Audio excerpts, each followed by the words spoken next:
Welcome to You Gotta Eat Something. I'm your host, Nate Mack. Now, whether you're looking to get into chocolate making or you just want an elegant, entertaining after dinner treat, you really can't miss with a mint chocolate truffle.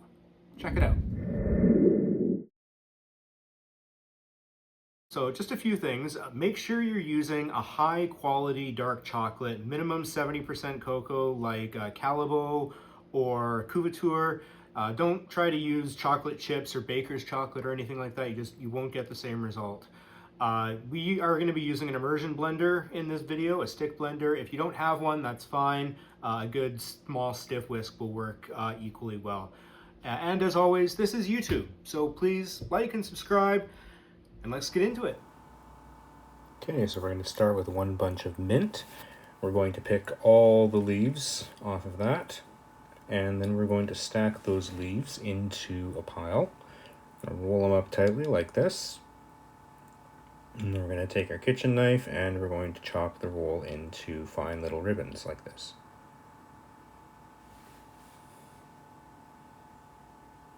There we go. I'm going to kind of separate out all those shreds, fluff it up real nice. And then about 5 ounces of heavy cream into a heavy saucepan. And you're going to throw in your mint. I'm going to stir that up real quick, and you're going to transfer it to the stove and turn your burner to medium-high. Then you're going to stir it until it's just about to boil. It's just simmering, but not quite boiling. Take it off the heat, or turn down the heat, and cover it for about 5 minutes or so. And then you're going to pour that into a container of some sort. And make sure that you get all of it. Make sure you scrape out your pot to get all that minty goodness, and then squeeze it out to get any cream that's been trapped in there, because that's where the really flavorful stuff is going to be. You're going to need to top your cream back up to the 4.5 ounce mark.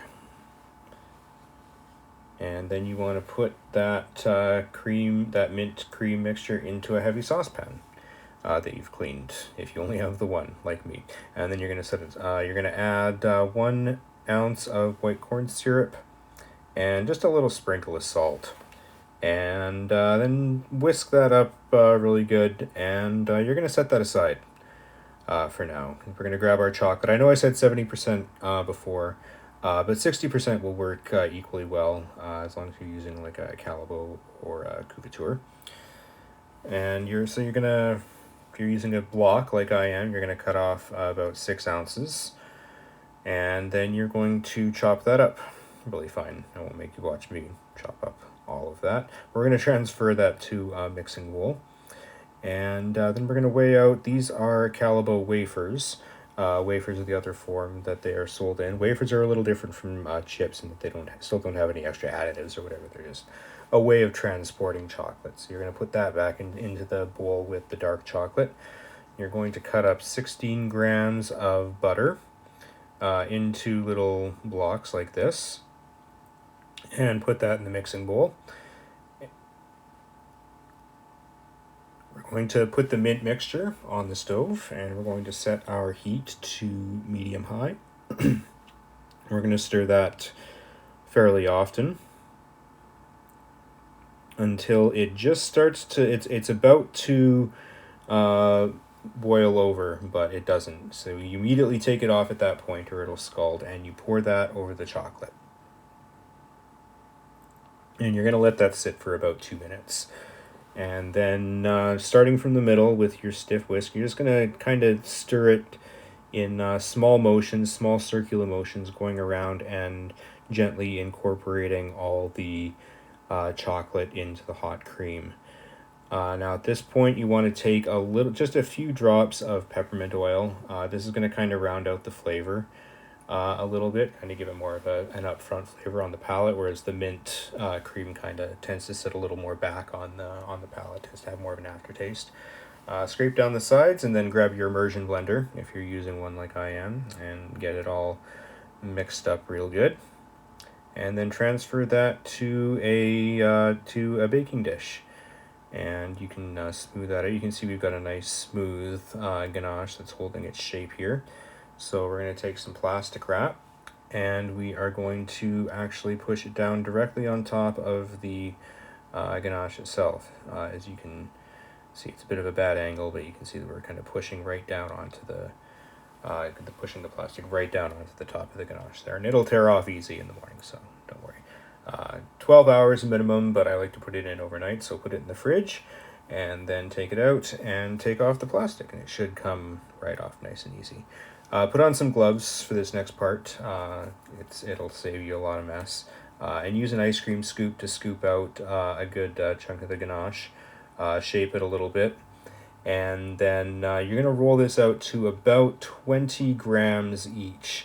Use a scale, and if you do a little bit like extra, like I accidentally did, then just take it off until you get to 20 grams. And for this recipe, you should get around 16 round truffles, which is going to translate to around 32 once we do this next step. So you're going to pour out some cocoa powder, and you're going to roll the truffles in the cocoa powder, and then they'll have warmed up enough after being in the fridge and being rolled out like they did that you'll be able to roll them into balls a little bit easier at this point. So do that for all 16 approximately you should get. And then cut them in half. And you can chill them a little bit longer if to make it a bit easier, but that'll give you 32 of these truffles. And then you want to weigh out about 10 ounces of the dark, these are molding wafers. These are dark chocolate molding wafers. I believe they're couverture, but I have to double check.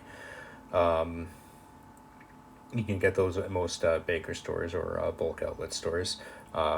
Once that melts down about halfway over the heat, you want to take it off the heat and let the residual heat melt everything until you get until it's fully melted. Then you're going to pour it out. Pour about half of it out onto your work surface. I'm using a marble slab here, but if you don't have one, just any work surface that you can wipe clean will work. And so you just basically want to push around the chocolate, and this is going to cool it off. And the reason that we want to cool this off is because I'm not going to go into the exact science of tempering chocolate because that can get kind of hairy.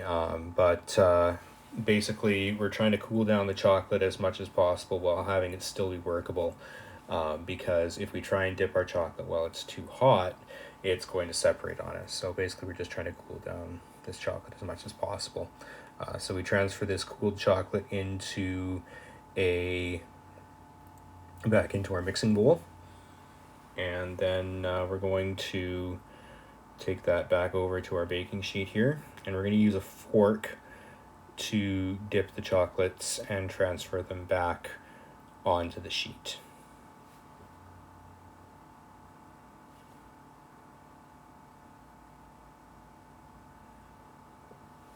And you want to make sure that you shake off the chocolate well before you transfer it, because that will give you your nice thin shell. You're going to take some green melting wafers and put them into a clean mixing bowl. Put that mixing bowl onto the simmering pot of water, the double boiler, just to quickly melt it down.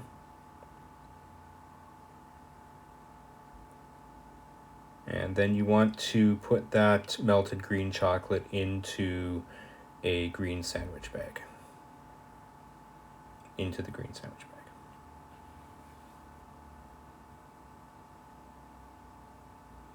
Just making sure that all the little lumps are out of it and that it's good and melted down properly. And then we're just going to take some scissors and we are going to cut off the tip there and create a little nozzle, and then we're just going to drizzle that melted green coating all over our chocolates, and that's it.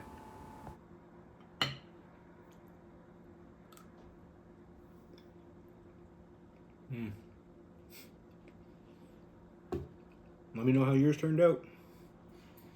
I'll see you next time.